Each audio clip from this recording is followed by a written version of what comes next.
আমার নেতা তারেক রহমান সাহেবের সঙ্গে আমার কথা হয়েছিল, উনি ওনার কথা রাখেননি। আমাকে আমি বললাম যে আপনার কথা রাখবেন, আমি অনুরোধ করি, বিনীতভাবে অনুরোধ করে আসছি।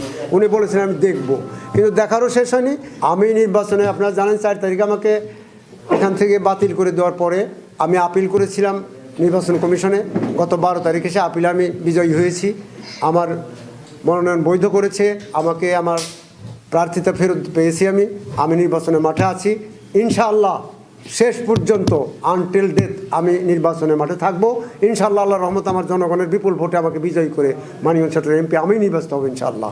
আমার জনগণের বিজয় হবে ইনশাআল্লাহ।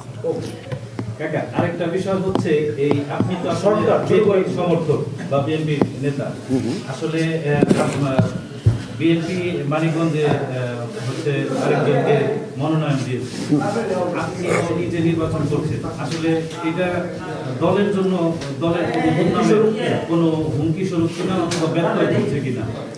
আমার দল আমি জানি না, আমাকে এখন থেকে দলের কোনো হাইকমান্ড আমাকে কোনোদিন নিষেধ করেননি যে আপনি নির্বাচন করেন না, কেউ বলেওনি। তাছাড়া এটা আমার গণতান্ত্রিক অধিকার।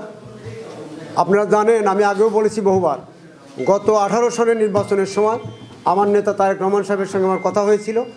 উনি আমাকে বলেছিলেন এবার ছেড়ে দেন, আপনাকে এবার দল ক্ষমতা আসলে মন্ত্রী বানাবো, আগামীতে মনোনয়ন দেব।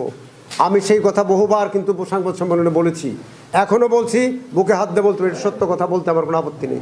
আমার নেতা তারপরে এইবার নমিনেশন দেওয়ার পরে যখন প্রাথমিক দিয়েছিল, আমি রিভিউকে দরখাস্ত দিয়েছিলাম, ওনার সঙ্গে আমার কথা হয়েছে, উনি আমাকে ডেকে নিয়েছিলেন, ওনার সঙ্গে আমার 40 মিনিট কথা হয়েছে 1 to 1। তখন আমি ওনাকে বিনীত অনুরোধ করেছিলাম যে আপনি আমাকে গতবার কথা দিয়েছিলেন, আমি 17 বছরে বহুবার জেল খেটেছি, পক্ষান্তরে যাকে দিয়েছেন তিনি কোনোদিন জেল খাটেননি, তেনাদের নামে কোনো মামলা নেই। কাজেই আমার ত্যাগের মূল্য প্লাস আপনি কথা দিয়েছেন আমার জনগণ, আপনি আমাকে মনোনয়ন দেন, আমার জনগণ কষ্ট পাবে, মানিকগঞ্জের জনগণ কিন্তু ব্যথিত হয়ে বিএনপির উপর থেকে মুখ ফিরে নিতে পারে। কারণ সেটা উনি কেন দেননি সেটা ওনার ব্যাপার, উনি দলের হাইকমান্ড, ওনার কি কোন কারণে দেননি সেটা আমি ওনাকে দোষারোপ করব না। উনি দলের হাইকমান্ড, উনি আমার সম্মানিত নেতা, আমার শ্রদ্ধেয় নেতা, উনি যাকে ভালো মনে করছেন, কোন ইকুয়েশনে দেননি সেটা উনিই জানেন।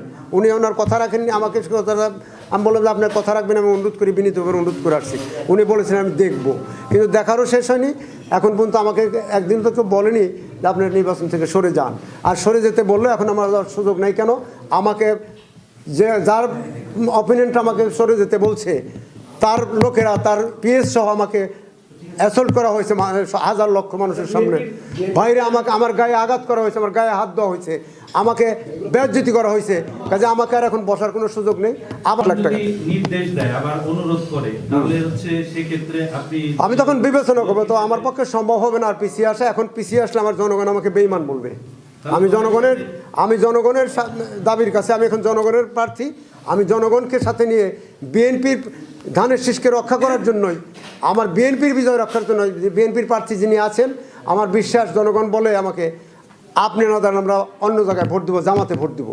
কাজে আমি দলের এই সিট রক্ষার্থেই আমি জনগণের প্রার্থী হয়ে জনগণের ভালোবাসা নিয়ে জনগণকে আকাঙ্ক্ষা প্রতিফলন ঘটাতে আমি নির্বাচনের মাঠে থাকবো। নির্বাচন আমার কাছে ভালো লাগেনি, আমার অধিকার আছে, আমি আমার অধিকার প্রতিষ্ঠা, আমি গণতান্ত্রিক রাষ্ট্রবাসী গণতান্ত্রিক দল, আমার গণতান্ত্রিক রক্ষার জন্য, এই সিট রক্ষার জন্যই আমি দীর্ঘদিন এই দলটা করেছি, এই পরিশ্রম করেছি, প্রার্থী হয়েছি বহুবার।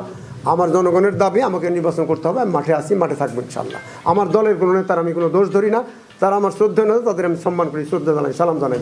আমি এখনও